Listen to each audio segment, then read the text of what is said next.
Olá, bom dia. Deus abençoe a todos que estão aí no desafio de ler a Bíblia em um ano. E hoje nós estamos aqui especialmente nesta manhã de sábado.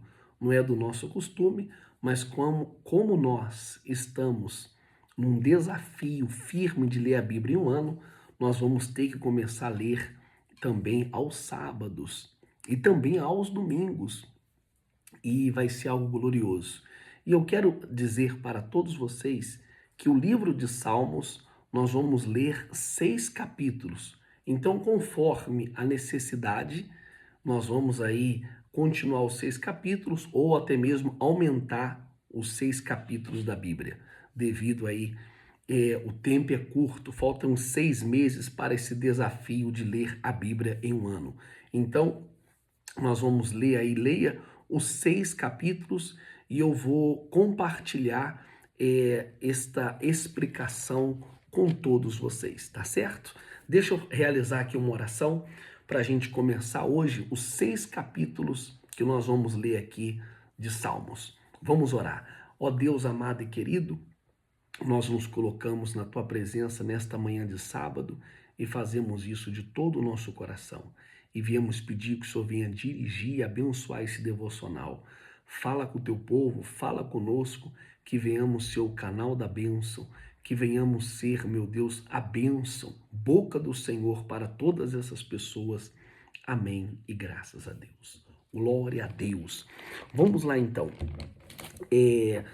Então, nós vamos ler 6 capítulos por dia, vocês vão ler e eu vou explicar os 6 capítulos para que venhamos terminar o livro de Salmos.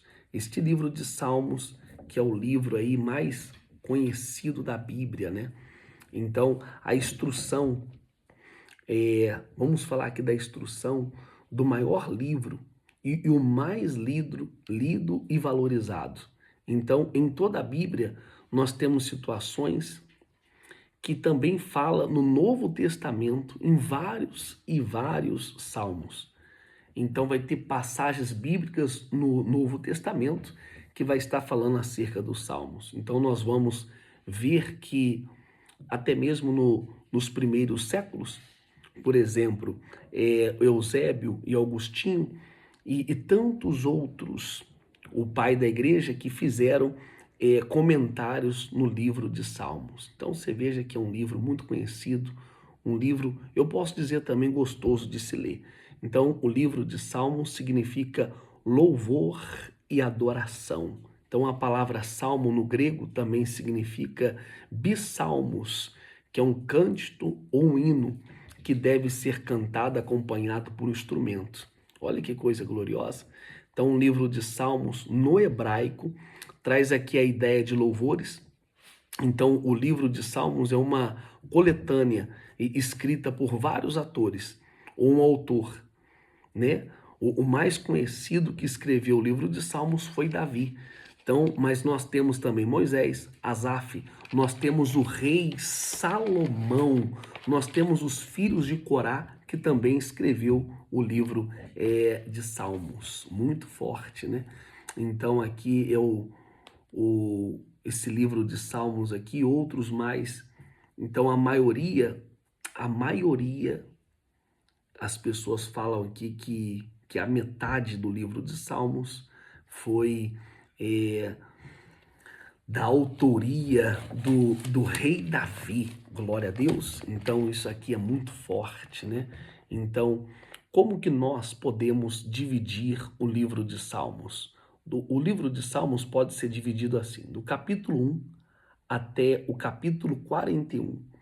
Então, fala aqui da confrontação.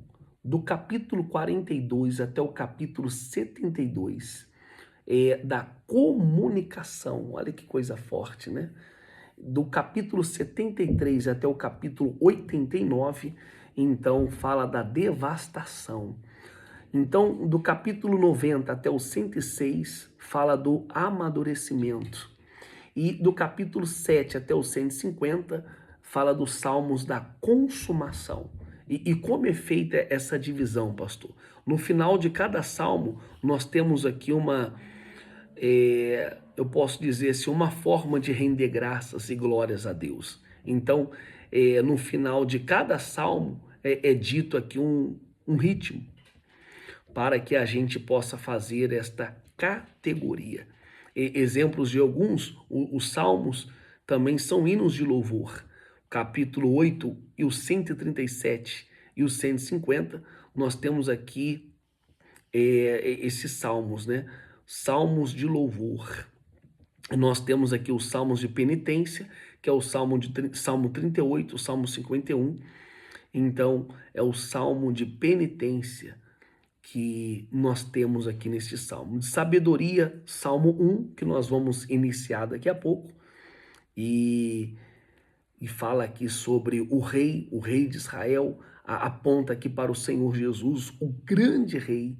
Então nós temos aqui os salmos messiânicos, que apontam a messianidade de Cristo.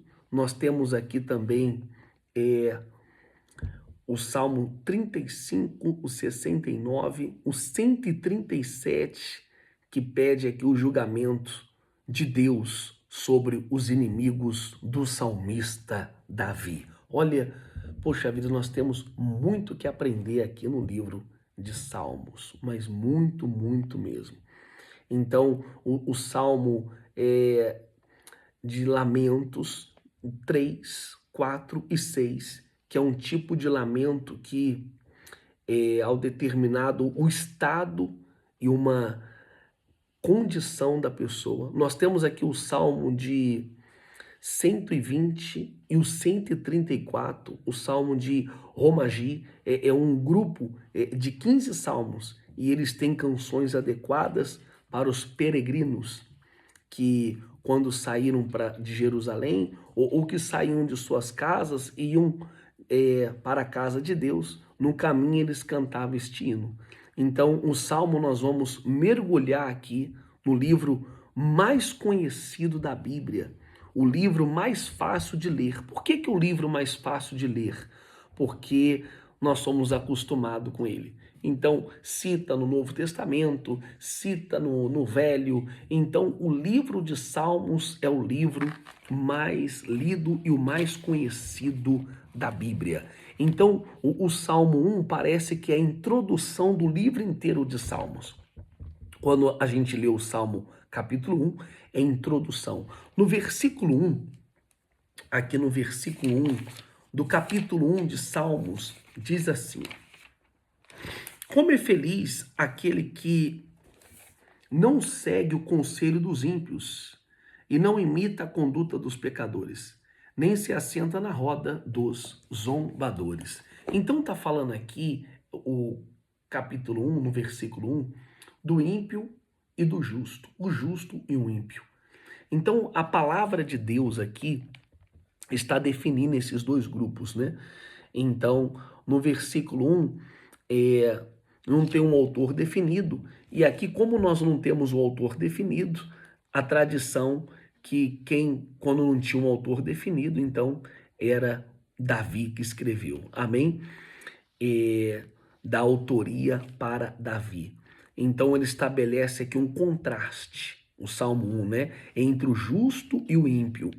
E ao longo de toda a Bíblia nós percebemos isso. O primeiro Adão, né? O primeiro Adão lá no Jardim do Éden. O segundo Adão que o apóstolo Paulo fala, que é o Cristo, que é o Senhor Jesus, que veio salvar toda a humanidade. Então sempre aqui tem um contraste. Então no livro de Salmos, no capítulo 1, fala do justo, fala do ímpio. Então ele traz aqui esta ideia, uma ideia linda do justo e do ímpio. É uma oposição ao destino dos ímpios. Então, ao longo de toda a Bíblia, o justo é aquele que vai ser honrado por Deus. O justo é aquele que obedece a Deus. O justo é aquele que anda nos caminhos de Deus. E pode ter certeza que Deus vai te abençoar.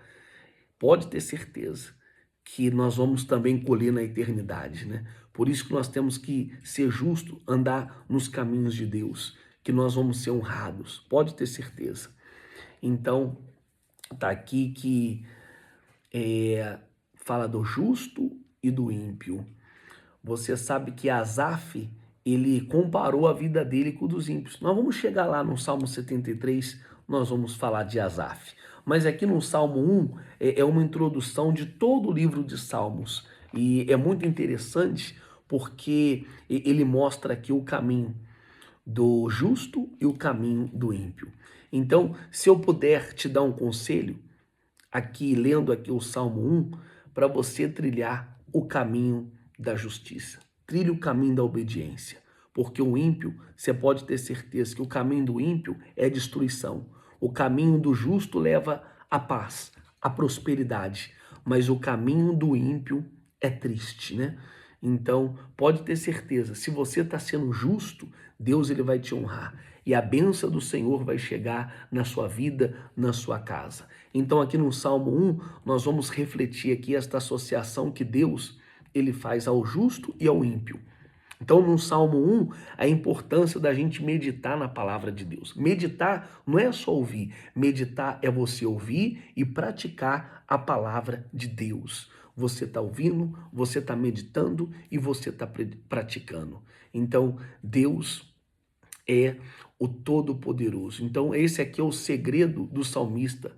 Quando o salmista Davi, ele vai permanecendo, ele vai prosseguindo, e esse aqui é um mistério, um segredo, né, do livro do rei Davi. Então, nós lemos aqui, até mesmo também isso, fala no livro de Josué, que para ele ser homem, ser forte, não se desviar nem para a direita nem para a esquerda, guardar os mandamentos de Deus. Então, essa é a Bíblia. É isso que nós temos que fazer. E ao longo de toda a Bíblia, quando eu medito na palavra de Deus, então eu vou trilhar, eu vou seguir o caminho da palavra, vou meditar, vou praticar. Então, quando nós praticamos e quando nós trilhamos esse caminho da obediência, então nós somos felizes. Então Deus vai nos estabelecer. Vamos então para o Salmo 2. O Salmo 2, Davi aqui está muito atribulado. Nós não temos aqui como a grande parte dos salmos. Também a Bíblia fala do Salmo 3, que também foi escrito por Davi. Mas agora aqui este salmo, tanto esse como o Salmo 3 escrito por Davi, escrito por Lucas, ele está escrevendo aqui, quando escreveu no livro de Atos dos Apóstolos, né? Ele já apontava que este Salmo 2 foi escrito pelo o rei Davi. E qual que é o propósito do Salmo 2? É anunciar a soberania de Deus. Quando nós lemos o Salmo 2, deixa eu te explicar, está falando que Deus é soberano. Então, ele mostra que a grandeza de Deus. Então, a grandeza de Deus, quando Davi escreve esse salmo aqui, ungido, ele é ungido por Deus para escrever esse salmo. Então, o assunto desse livro aqui é a rebelião das nações e a entronização do Messias, que é o Senhor Jesus, né? Então, olha o que está escrito aqui no versículo 1 do capítulo 2 de Salmos, que diz assim, olha só, por que amotinam as nações e os povos tramam em vão? Os reis da terra tomam posição e os governantes conspiram unidos contra o Senhor e contra o seu ungido e dizem, façamos em pedaços as suas correntes e lancemos de nós a sua algema. Então aqui é muito forte quando nós lemos o versículo 1 e também o versículo 7 do capítulo 2, que diz assim, proclamei o decreto do Senhor, proclamarei o decreto do Senhor. Ele me disse, tu és o meu filho e hoje te gerei. Olha que coisa gloriosa. Tu és o meu filho e hoje, essa expressão aqui, ela foi muito importante, que nos primeiros séculos, eu posso dizer assim, que tinha uma heresia, uma grande heresia, que dizia que Jesus não tinha a mesma condição que o pai, né? E quando Lucas escreve isso, também no Novo Testamento, que tem o salmista também escreveu, ele fala assim: eu te gerei. Então, esse texto aqui é muito usado para dizer que Jesus, o Senhor Jesus, não era inferior ao Pai, mas ele era também um próprio Deus, ele era a Trindade. Deus é Filho e Deus é Espírito Santo. Então, no Salmo capítulo 2, descreve aqui a conspiração dos reis da terra, das nações da terra, contra o ungido de Deus, que é o próprio Senhor Jesus, e ele mostra aqui que Deus, ele é Deus, o Todo-Poderoso. Ele responde, né, com riso e com ira, declarando aqui, Deus ele vai declarar que estabeleceu o seu rei. Então, sobre Sião, e este rei é o Senhor Jesus. É o Messias que declara o decreto do Senhor, a proclamação do seu direito ao trono e ao domínio sobre todas as nações. Então, o Salmo capítulo 2, ele vai se constituir aqui com uma advertência aos reis para que sirvam ao Senhor com temor, para que não venham perecer, né? Então, lá no Apocalipse também nós vamos ver aqui que desde o pequeno ao grande, né? Quando o Filho de Deus vier da sua glória, eles vão procurar se esconder dos olhos de Deus, mas eles não vão conseguir, né? Então, tá aqui, eles vão procurar se esconder dos olhos da ira do Filho de Deus. Só que eles vão conseguir. Então, o Salmo capítulo 2 mostra que a soberania de Deus absoluta sobre todas as nações. Então, o Salmo 2, ele reconhece que nós temos que submeter ao Senhor Jesus em nossas vidas. Ele é o Senhor da minha vida, Ele é o Senhor da sua vida, Ele é o Senhor da nossa vida. Glória a Deus. Vamos então para o Salmo capítulo 3. Davi está fugindo aqui do seu filho Absalão, né? Um dos momentos mais angustiantes da sua vida, que o seu próprio filho está trazendo uma vergonha diante de toda a nação, que é usurpar o seu trono. Então Davi, para não ter um confronto com o seu filho, ele vai fugir. Ele vai fugir de Absalão. E nesta fuga, que é o momento de humilhação, Davi escreve o Salmo capítulo 3. Então, olha como que é bom aprender as escrituras sagradas, né? Então Davi aqui ele mostra a confiança em meio à perseguição. Você pode encontrar essa história em 2 Samuel capítulo 15, você pode encontrar essa história. Do versículo 1 até o versículo 2 do capítulo 3, diz assim, ó, olha que coisa especial, coisa linda. Senhor, muitos são os meus adversários, muitos se rebelam contra mim. São muitos os que dizem ao meu respeito, Deus nunca salvará. Mas tu, Senhor, és o meu escudo que me protege e minha glória, e me fazes andar de cabeça erguida. Ao Senhor clamo em alta voz, e do seu santo monte ele me responde. Do teu santo monte ele me responde. Nós fomos no monte e eu voltei com a certeza que ele já respondeu a minha oração. Envergonhado, sim, vai ser os nossos inimigos. Você pode ter certeza disso. Nós não vamos ser envergonhados, não. Pode ter certeza disso. Então aqui, Davi, ele vai ter um confronto com o seu filho, Absalão. Então, é um momento de muita luta, um momento de muita guerra. Então, quando ele escreveu aqui esse salmo, ele estava passando uma dificuldade. A multiplicação dos seus adversários não era de fora, era dentro da sua própria casa, né? Então, mas ele mostrava, expressava a sua confiança. Ele falava, meu escudo, o Senhor é meu escudo, o Senhor é meu socorro, o Senhor é minha rocha. Então é uma coisa minha.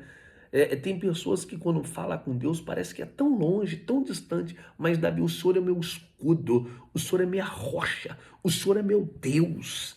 Então era uma coisa particular dele. não era uma coisa distante, não era uma coisa longe. Deus não é Deus de longe, não. Deus é Deus de perto. Então nós temos que aprender a clamar a Deus, sim, nos momentos da angústia, quando as noites estão escuras. Eu posso dizer assim, nós temos que buscar a presença dele. Ele não te abandonou. Ele está com você aí.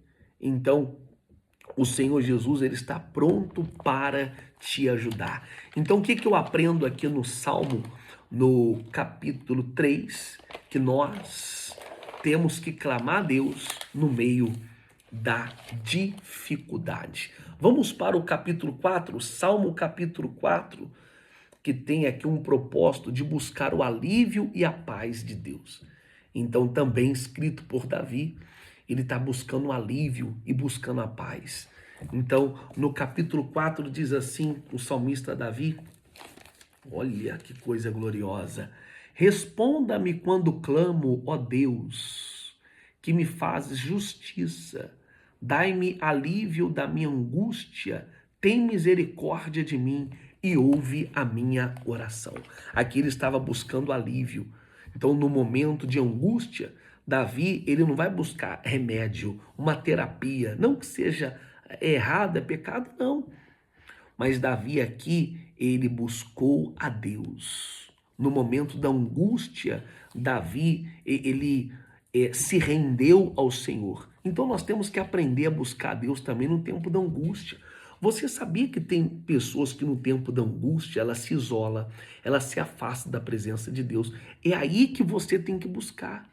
Então aqui também esse Salmo, Davi, ele exorta os homens que buscam a falsidade, que rejeitam a verdade.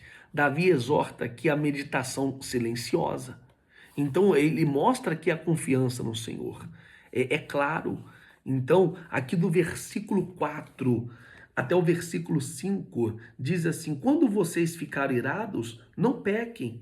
Ao deitar-se, reflita-se nisso e aquietem-se. Ofereçam sacrifícios como Deus exige e confie no Senhor. Amém? Então, confie em Deus, se lança, porque Ele vai te abençoar. Isso vai te trazer alegria e paz. E no versículo 8, em paz me deito e adormeço, pois tu, Senhor, me fazes viver em segurança. Então, quando deito, logo pego no sono, porque só o Senhor me faz viver em segurança. Vamos para o capítulo 5 de Salmos, que aqui o propósito é buscar a orientação de Deus. Nunca deixe de buscar a orientação de Deus, a proteção de Deus contra os ímpios, né? Então, o Salmo capítulo 5, o assunto principal aqui é oração. Aqui no capítulo 5, do versículo 1 ao versículo 3, diz assim, ó: escuta-me, Senhor, as minhas palavras, considera o meu gemer, atenta para o meu grito de socorro, meu Rei e meu Deus, pois em ti que imploro. De manhã ouve, Senhor, o meu clamor, e de manhã apresento a minha oração. Logo de manhã. O que nós temos que fazer logo pela manhã? Logo de manhã, e eu vou passar a fazer isso. Logo de manhã, não é o celular que nós temos que pegar. Logo de manhã, nós temos que buscar a presença de Deus, apresentar o nosso dia, apresentar a nossa vida a Deus e se colocar na mão de Deus, como está escrito aqui na Bíblia. E isso está me ajudando muito, porque eu quero e eu vou fazer isso. Amém? É acordar e apresentar os dias, os desafios, falar para Deus, ó Deus, tudo que está acontecendo aqui, coloca as tuas mãos, buscar orientação, porque Deus está no controle de tudo. Deus é Deus. Então tem um ímpio e tem um justo, mas o justo, a luz, vai brilhar como o sol ao meio-dia. Aqui no capítulo 5, no versículo 4 ao 6, diz assim: tu não és um Deus que tenha prazer na injustiça. Contigo o mal não pode habitar. Os arrogantes não são aceitos na tua presença. Odeias todos os que praticam o mal. Deus, ele resiste o soberbo, o arrogante, mas quando a pessoa é humilde e guarda e busca suas orientações, Deus ela abençoa. Então, logo de manhã, nós temos que estar nessa fé. o Salmo 63, o Salmo 91 também fala acerca disso, e é algo glorioso. Aqui no versículo 8, conduza-me, Senhor, na tua justiça, por causa dos meus inimigos, aplana o teu caminho diante de mim. Glória a Deus. Isso é algo muito forte. Vamos aqui para o capítulo 6. Davi, capítulo 6, ele clama por misericórdia, cura na sua aflição. Esta é uma oração que nós chamamos de penitencial. Amém? Penitencial. É como um pedido de cura. Um pedido de cura. Olha aqui, ó, no versículo 1 ao versículo 3, uma oração penitencial, que diz assim, olha que coisa forte. Senhor, não me castigues da tua ira, nem me disciplinas no teu furor. Misericórdia, Senhor, pois vou desfalecendo. Cura-me, Senhor, pois os meus ossos tremem, todo o meu ser estremece. Até quando, Senhor? Até quando, Senhor? Então, aqui, ele está aqui implorando a tua misericórdia. Como aquele cego, Jesus, filho de Davi, tenhas compaixão de mim, Jesus, filho de Davi. Aqui ele está implorando a misericórdia. Esta é a oração que agrada a Deus. É assim que nós temos que fazer oração todos os dias. O que nós merecemos era a morte e o inferno, mas nós encontramos a graça e a misericórdia de Deus. Então, está aqui que a gente tem que buscar Deus na nossa angústia. Buscar Deus com choro, com lágrimas. Então, você sabia, eu aprendi isso aqui lendo o livro de Salmos, que no céu, ele promete enxugar todas as nossas lágrimas. No céu nós não vamos chorar. Então, quando nós sofremos aqui na terra e choramos, é a única forma da gente louvar a Deus. Porque no céu não vai ter choro, não vai ter dor. Então, o louvor agora, no momento da tribulação, no momento da luta, é isso que Deus quer. É isso que Deus quer. Então, e Ele vai te trazer a resposta dele no tempo da sua aflição. Então, coloca a sua necessidade diante de Deus. Vai diante de Deus, porque Deus, Ele vai trazer o alívio e o refrigério para a sua alma. E eu gostaria que neste sábado você viesse ler mais 6 capítulos, 7, 8, 9, 10, 11, 12, que eu vou trazer a explicação aqui para todos vocês, tá certo? Nós vamos ficando por aqui, que Deus abençoe o teu sábado, eu aguardo todos vocês no grande domingo, Avenida Guapira, 815, na Igreja Nação dos Vencedores, o nosso culto de celebração. Um beijo no seu coração e até o nosso próximo encontro, se assim o nosso Deus permitir. Até mais.